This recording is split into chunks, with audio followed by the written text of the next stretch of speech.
स्वागत करें, अभिनंदन करें, वंदन करें।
जी महाराज उनका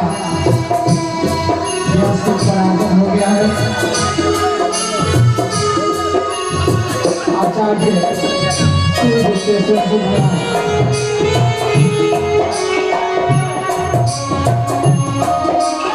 हमारे जगह समिति के संस्थाओं द्वारा उनका स्वागत किया जा रहा है।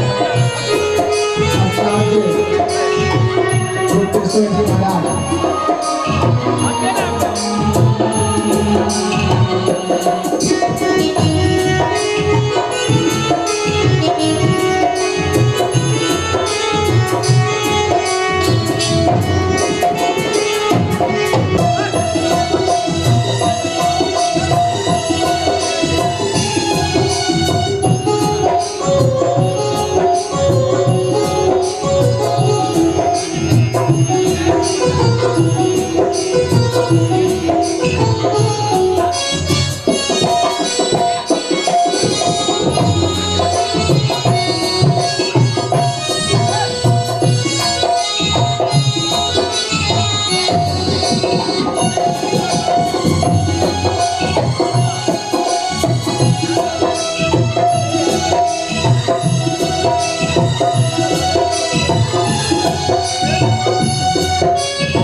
गुरु ब्रह्मा गुरु विष्णु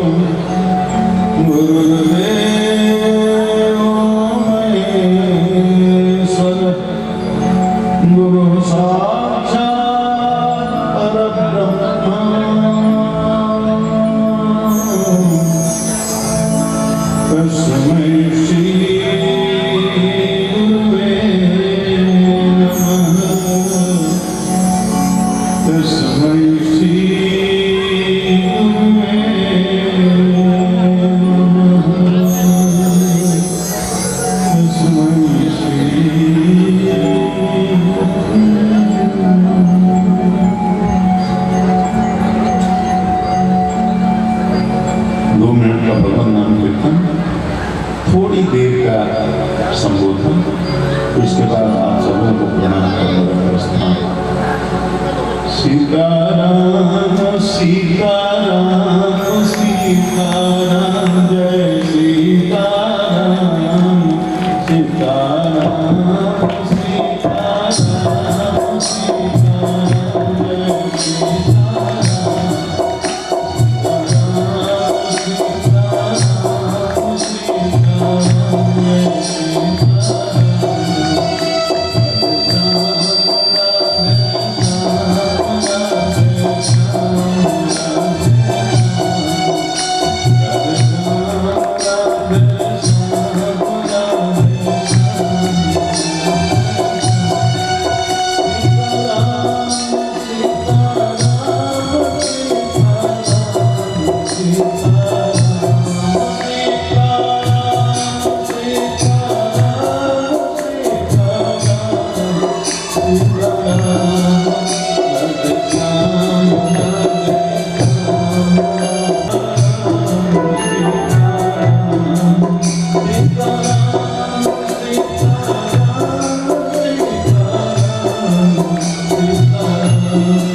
इस पर विचार करना, समाधान का कोई विषय नहीं।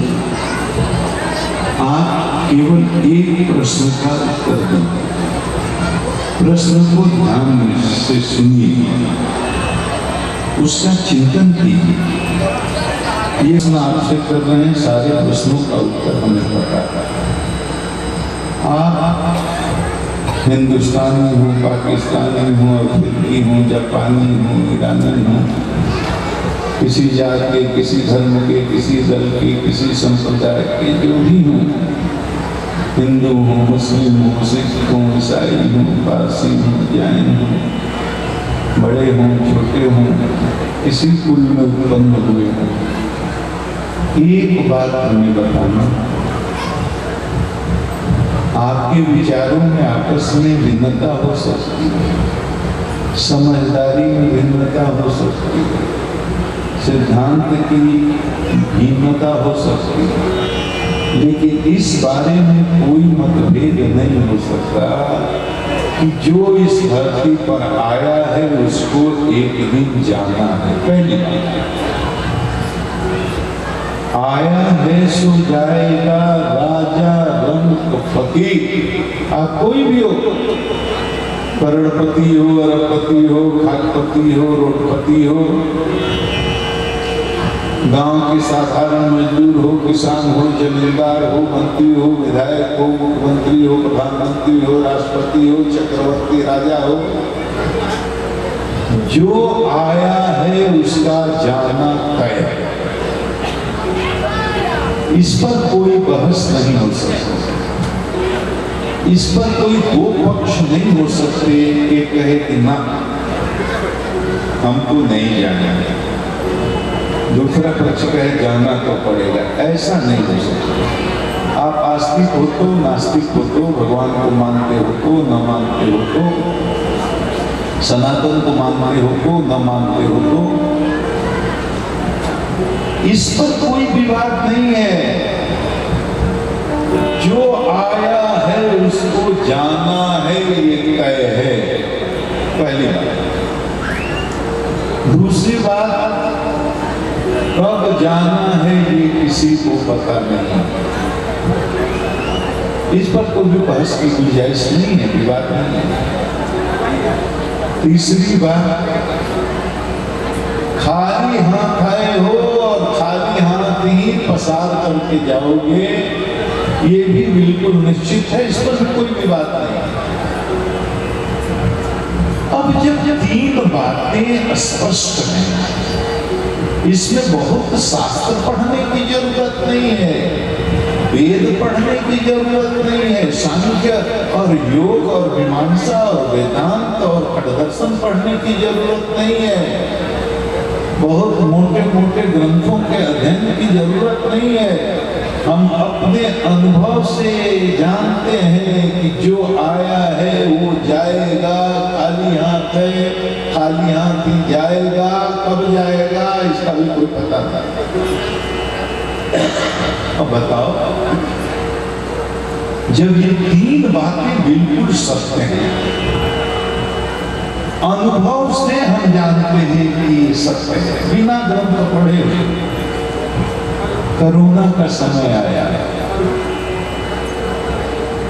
करोड़ों लोग कैसे निकल गए। 40 तो अपने मेरे सगे मित्र और संबंधी देखते देखते 40 दिन में निकल गए। जवान थे, स्वस्थ थे। मैंने वो भी समय देखा और पूरी दुनिया ने देखा, जब बाप की लाश को बेटा छूने से डरता, बेटे की लाश को भाई छूने से डरते थे, पिता छूने से डरता था। पति के लाश के पास पत्नी नहीं जाती थी लिपट कर रोने के लिए कि मुझे भी कोरोना हो जाए। कौन किसका यहाँ है बताओ, कौन किसका? ये जीव की अनंत जन्मों की यात्रा है। अपने कर्मों के अनुसार हमको शरीर मिलता रहता है। इस मनुष्य योनि में प्रकट होने के पहले हम ब्रह्मा की सृष्टि के 84 योनियों में चक्कर लगा चुके हैं। हम कभी कुकर थे, कभी शुक्र थे, कभी गिरगिट थे, कभी छिपकली थे, कभी कौवा थे, कभी नाली के कीड़े भी रह चुके हैं। सांप, बिच्छू, गोजर, बाघ, सिंह सब रह चुके हैं। हमारा ये कलेवर बदलते बदलते बदलते बदलते अनंत कोटि कल्पों की यात्रा करते करते भगवान ने कृपा करके ये मनुष्य का शरीर दिया। इसलिए दिया कि यही शरीर है जिस पर चढ़ करके तुम चाहो तो मेरे धाम में आ सकते हो, इस 84 के चक्कर से मुक्त हो सकते हो। बस ये शरीर हमें मिला, हमारे अंदर वो परमात्मा है।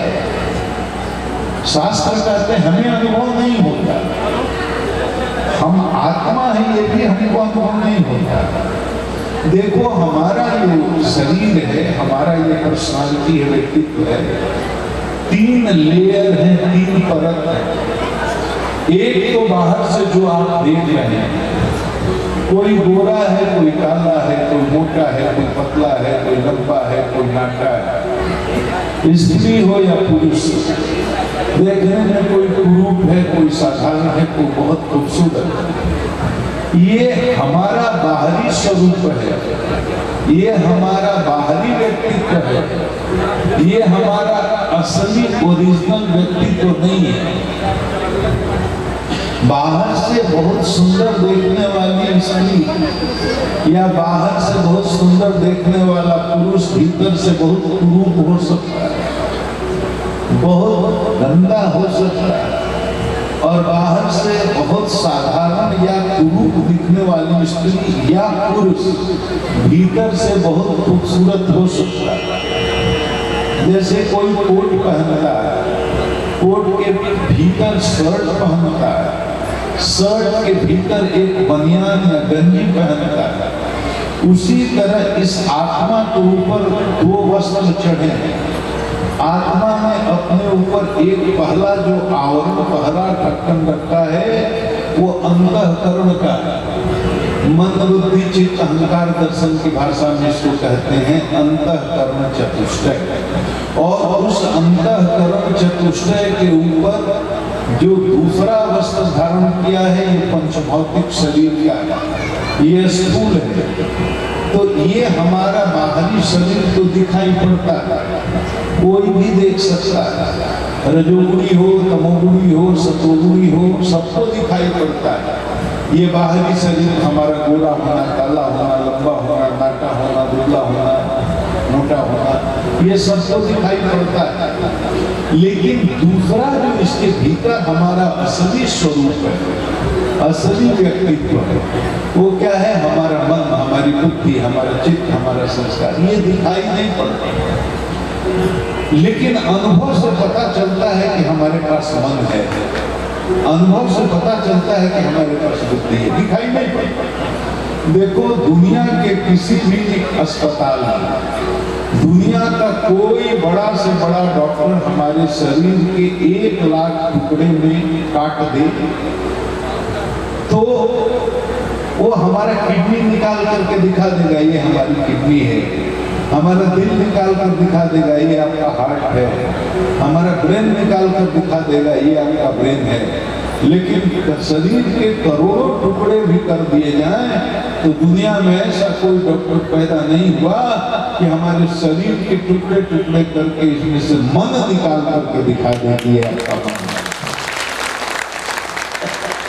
दुनिया में कोई ऐसा डॉक्टर नहीं हुआ जो हमारे शरीर के करोड़ों टुकड़े करके इसमें से बुद्धि निकाल कर दिखा दे आपकी बुद्धि है, ये आपका चित्त है वो निकाल करके हमको दिखा दे, ये आपका अहंकार है हमको निकाल कर दिखा दे। नहीं दिखा सकता, क्योंकि चिकित्सा विज्ञान की साइंस की पहुंच केवल शरीर तक है। ये बाहर का जो स्थूल शरीर है यहीं तक विज्ञान की पहुंच है। उसके भीतर जो हमारा अंतःकरण चतुष्टय है, मन बुद्धि चित्त अहंकार, वहां विज्ञान आज के साइंस की पहुंच नहीं है। लेकिन हम अपने अनुभव से जानते हैं, दिखता तो हमें भी नहीं, हम किसी को देखते हैं उसका स्वरूप ही देखते हैं, लेकिन उसके मन को, बुद्धि को, चित्त को, अहंकार को, जो उसका अंतर व्यक्तित्व है वो आंखों से देख नहीं सकते, वो दिखता नहीं है, क्योंकि बहुत सूक्ष्म है। लेकिन उसके लिए कोई प्रमाण की जरूरत नहीं, हम अपने अनुभव से जानते हैं कि हमारे पास मन है। मन कभी रोने का करता है, मन कभी हंसने का करता है, मन कभी उदास होता है, मन कभी प्रसन्न होता है, मन कभी पकौड़ी खाने का करता है, मन कभी पुआ खाने का करता है, और मन जब खराब होता है डिप्रेशन में तो जहर खाने का भी करता है। तो हम अनुभव से जानते हैं कि मन है। आपके मन ने कहा चलो वहां तो आप आ गए, जिसके मन ने कहा नहीं जाना है वो नहीं आया। सारे कर्मों का कर्ता मन है, मन इंद्रियों का आदेश देता है चलो तो पैर चल पड़ते हैं। तो सारे कर्मों का कर्ता तो मन ही है। हम अपने अनुभव से जानते हैं कि हमारे पास मन है। बुढ़ापा में बेटा अपमानित करे मन दुखी हो जाता है, पत्नी अपमानित करे तो मन दुखी हो जाता है, पुत्र श्रवण कुमार हो तो मन आनंद से भर जाता है, पत्नी अनुकूल हो तो मन में आनंद होता है। तो मन में सुख है, मन में दुख है। हमारे पास मन है, हम अनुभव से जानते हैं। हमारे पास बुद्धि है, दिखती नहीं, बट बुद्धि भी है, ये भी हम अपने अनुभव से जानते हैं, क्योंकि हम दिन भर में सैकड़ों निर्णय रोज लेते हैं। वो निर्णय लेने वाली कौन सी चीज है, उसी का नाम बुद्धि है। हमारा निर्णय गलत होता है, हमारा निर्णय सही होता है, वो बुद्धि किस प्रकार की उस पर निर्भर करता है। लेकिन हमारे पास बुद्धि है, वो तमोगुणी हो, रजोगुणी हो, सतोगुणी हो, लेकिन बुद्धि हमारे पास है, क्योंकि बुद्धि नहीं रहती तो हम कोई जीवन में निर्णय नहीं ले पाते। एक पागल आदमी कोई जीवन में निर्णय नहीं ले पाता। उसका शरीर तो ऐसे ही है, मन भी उसके पास है, बुद्धि ने उसका काम करना बंद कर दिया तो वो आग में पानी में फर्क नहीं समझता, वो पानी में कूद जाएगा, आग में छलांग लगा देगा, ट्रेन के आगे गर्दन रख देगा, वो माँ बहन का भी फर्क नहीं समझेगा, पिता पुत्र को भी नहीं पहचानेगा। भीतर का जंत्र खराब हो गया, बुद्धि खराब हो गई तो उसको हम लोग पागल कहते हैं। तो ये हमारा दूसरा व्यक्तित्व है। तो मन जिसका जैसा है, बुद्धि जैसी जिसकी है, वही उसका असली व्यक्तित्व है। तो ऊपर से कुरूप आदमी भीतर से बहुत सुंदर हो सकता है, ऊपर से सुंदर देखने वाला जीव भी भीतर से बहुत कुरूप हो सकता है। लेकिन उससे भी सूक्ष्म चीज ये है कि ये तो अनुभव से समझ में आ जाता है अंतःकरण कि मन है, बुद्धि है, चित्त है। लेकिन आत्मा उससे भी सूक्ष्म है। कहा जाता है एक बाल के, छोटे से बाल का एक टुकड़ा नून हल्का सा कैंची से काट दिया जाए और उसके 100 टुकड़े बनाए जाए। मैं नहीं समझता कि दुनिया में ऐसा कोई यंत्र है जो ये कर पाएगा, लेकिन कदाचित ये संभव हो जाए कि एक बाल के छोटे से टुकड़े के 100 टुकड़े किए जाएं, तो वो जो जितना उसका स्वरूप होगा उतना सूक्ष्म आत्म तत्व इस शरीर में विद्यमान मौजूद। वो जब तक है तब तक के आंख देखती है, वो जब तक है तब तक के वाणी बोलती है, वो जब तक है हाथ काम करता है, वो जब तक हमारे अंदर है पाँव काम करते हैं, वो जब तक हमारे अंदर है हमारा मन चलता है, बुद्धि चलती है। वो सारा निकल जाए तो आंख काम करना बंद कर देती, वाणी काम करना बंद कर देती, मन बुद्धि शिथिल हो जाते हैं, सुप्त हो जाते हैं, हाथ पाँव कुछ भी काम नहीं करते और शरीर को लोग कहते हैं ये शव हो गया, ले जाकर के लोग जला देते हैं। उसी आत्म तत्व के निकलते ही ये मिट्टी हो जाता है, सड़ जाता है। 8 दिन भर में को इसमें कीड़े पड़ जाएंगे, इसलिए इसको जला दिया जाता है या दफना दिया जाता है। उसी चीज को जानना है, समझना है, उसी समझने को, उसी ज्ञान को कहते हैं ब्रह्म विद्या, उसी को कहते हैं आध्यात्म, उसी को कहते हैं। ये बड़ा कठिन है। वो भगवान आत्मा हमारे अंदर है, लेकिन हमें पता नहीं चलता। मन का तो अनुभव होता है, बुद्धि का अनुभव होता है, आत्मा का अनुभव नहीं होता। क्यों नहीं होता? मन में तमोगुण भरा हुआ है, मन में रजोगुण भरा हुआ है। देखो काठ में आग है, लकड़ी में आग छुपी हुई है, लेकिन अग्नि में 2 गुण है। एक है दाहकता, एक है प्रकाशकता। लकड़ी जलेगी प्रकाश होगा, लकड़ी जलेगी तो आग उत्पन्न होगी। तो ये प्रकाशकता और दाहकता जो आग के, अग्नि के 2 गुण हैं, वो केवल लकड़ी में ही प्रकाशित होंगे। पानी में दोनों गुण प्रकाशित नहीं होंगे। पानी में अगर अग्नि प्रकट होगी, दाहकता होगी, हाथ जलेगा, लेकिन घर में उससे रोशनी नहीं होगी। उसी प्रमाण देते हैं। अभी दुर्गा जी, काली जी, हनुमान जी पर अनुसंधान चल रहा होगा कि किस जाति के हैं, अभी पता नहीं चला, नहीं तो उस पर भी कब्जा कर लेंगे। स्वामी रैदास, उनकी जयंती एक जाति विशेष के लोग मनाते हैं। वो ब्रह्म विद्या के जानता, उच्च कोटि के संत, चेतना के उस ऊंचाई पर कहां जा। सच्चा रिश्ता हमेशा याद रखना, हम सारे लोग एक पिता की संतान हैं, एक पिता की संतान। हिंदू का भगवान अलग, मुस्लिम का भगवान अलग, ब्राह्मण का भगवान अलग, क्षत्रिय का भगवान अलग, वैश्य का भगवान अलग, शुद्ध का भगवान अलग। हजारों जातियां उग जाते हैं हिंदुओं में। अगर सबका भगवान अलग अलग हो जाए तो हजारों भगवान हो जाएंगे। भगवान लोगों में मारा मारी होगी, हम लोगों को गुहार में जाना पड़ेगा अपने अपने भगवान के। भगवान दो कैसे हो सकते? नहीं संतन कर साथ अतिनका मानस अगम अति जिन्हें प्रिय रखना। श्रद्धा नहीं है, विश्वास नहीं है, तो भगवान समझ में आएगा नहीं। इसलिए भजन करो। एक ही उपाय है, भजन करो। भजन उसका उपाय नहीं है। सच्ची कमाई भूल गए, करोड़ कमा लो, अरब कमा लो, बैंक में कितना भी जमा कर लो, ये साथ जाएगा नहीं। आप बजा दीजिएगा तो हम गा भी देंगे, मोबाइल के बाद में भी चल सकता है, उसके लिए कोई जरूरी नहीं कभी मोबाइल चला। भजन करने का सब कोई और दूसरा उपाय नहीं। अरे सच्ची कमाई तू भूल गयो रे, गाओ सब कोई। सच्ची कमाई तो भूल गयो रे, अभी बोलिए। गजब भयो रामा जुलुम भयो रे, गजब भयो रामा जुलुम भयो रे।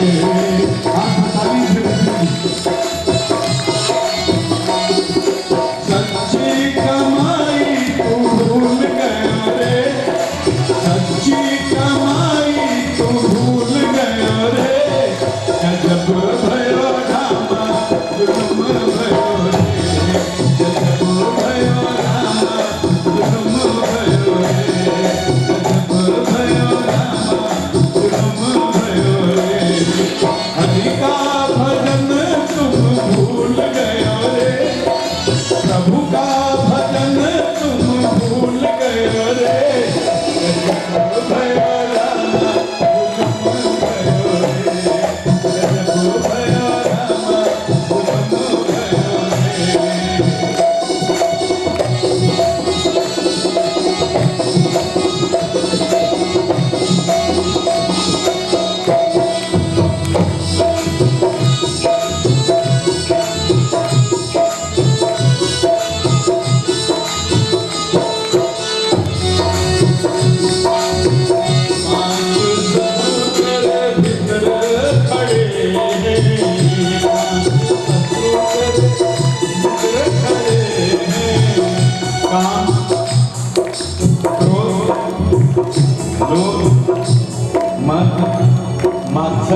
बाहर कोई दुश्मन नहीं, भीतर है।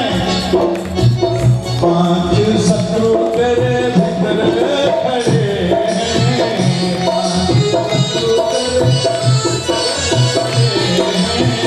सगे संबंधी सब नोचने खड़े हैं, सगे संबंधी सब नोचने खड़े हैं। जब तक माल रहेगा, रुपया पैसा पद प्रतिष्ठा, चारों तरफ से चमचे आपके पीछे रहेंगे, सगे संबंधी सब।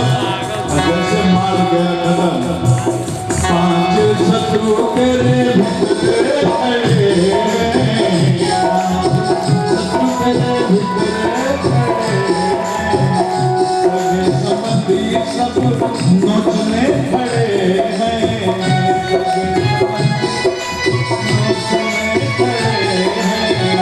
सच्ची कमाई तू भूल गयो रे, सच्ची कमाई तू भूल गयो रे, गजब भयो रामा जुलुम भयो रे, गजब भयो रामा जुलुम भयो रे, गजब भयो रामा जुलुम भयो रे। सच्ची कमाई तू भूल गयो रे, सच्ची कमाई तू भूल गयो रे,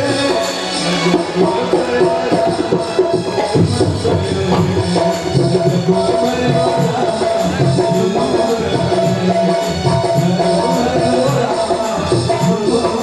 हरि का भजन तुम भूल गयो रे, हरि का भजन तुम भूल गयो रे, गजब भयो रामा जुलुम भयो रे, गजब भयो रामा जुलुम भयो रे, गजब भयो रामा जुलुम भयो रे।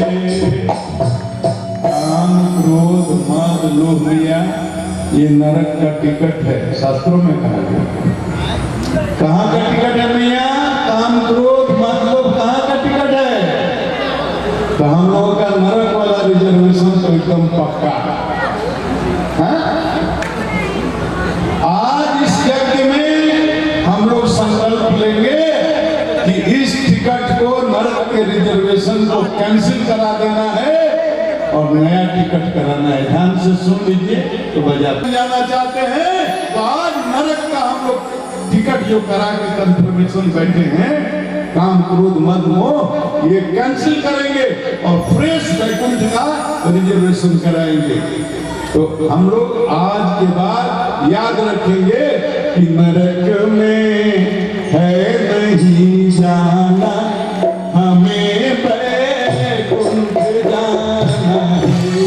नरक में है नहीं जाना, हमें वैकुंठ है नहीं जाना, हमें वैकुंठ जाना है।